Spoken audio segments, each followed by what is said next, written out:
go ahead and come back to our UDeflector, and we're going to go ahead and born some particles wherever they'd hit that deflector. So we're going to want to say, well, we want the position born to born some green particles. We want one per call. Speed of 10, variation, that's fine. We'll go ahead then and say, okay, we want this to happen when? We want this position born to turn on, well, when there's a collision or there's a face ID. Face ID doesn't really make much sense here. This is just a valid data type. You really want a collision. Collision is going to be a Boolean that's going to tell us when has a collision occurred. And then we'll go ahead and take the position. We can see our available options there. We're going to go ahead and use the position there. And let's go ahead and watch. So as every time each one of these red particles hits, you can see he's creating green particles.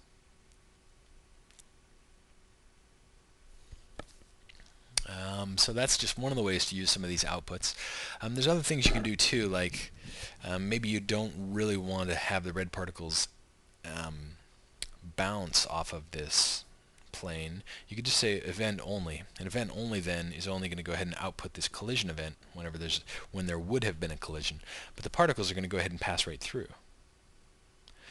So that's kind of a good way we can detect something, surface collision, without having to have a whole lot of extra, shape collision or extra processing. Okay, so UDeflector, let's see, we've got front side, back side, two-sided. So if we happen to have a sphere object, and let's go ahead and hide that for now, and in our node we'll go ahead and pick this sphere instead. And let's go ahead and see, we're set our UDeflector, we're on two-sided event only. So as these particles fall through, they're going to go ahead and collide, and they're going to go ahead and output a collision Boolean on both the front face and back face. So let's go ahead and see. Boom, first set born, second set born. So, and if we had set this only to front side, then it's only going to emit one group when they first hit those normal faces. And of course, if we say the backside, then it's going to skip that first one and only emit here as they're going through the backside of the face. So pretty straightforward. We'll go ahead and set it to just front.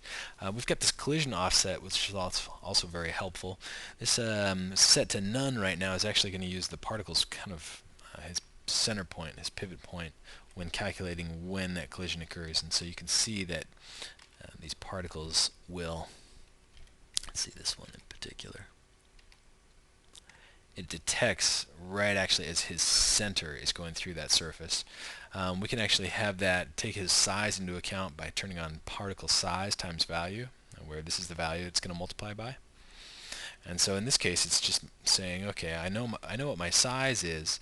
I want to go ahead and calculate this collision based on my size. And now you can see that he's hit here, and already he's gone ahead and created one. And we could modify this as well to with this value and add variation to that if we wanted. This of course is the offset axis you can pick.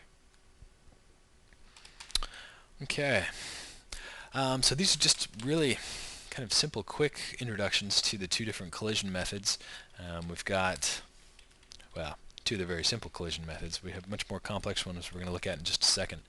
We've got the standard MaxUDeflector that we saw, and also the built-in TPU deflector. Just remember, whenever you use deflectors or forces, you've got to use bind space warp to connect to TP. And of course, with UDeflector, you've got quite a few more options than the standard Max UDeflector, as well as being able to use it as an event-only detection.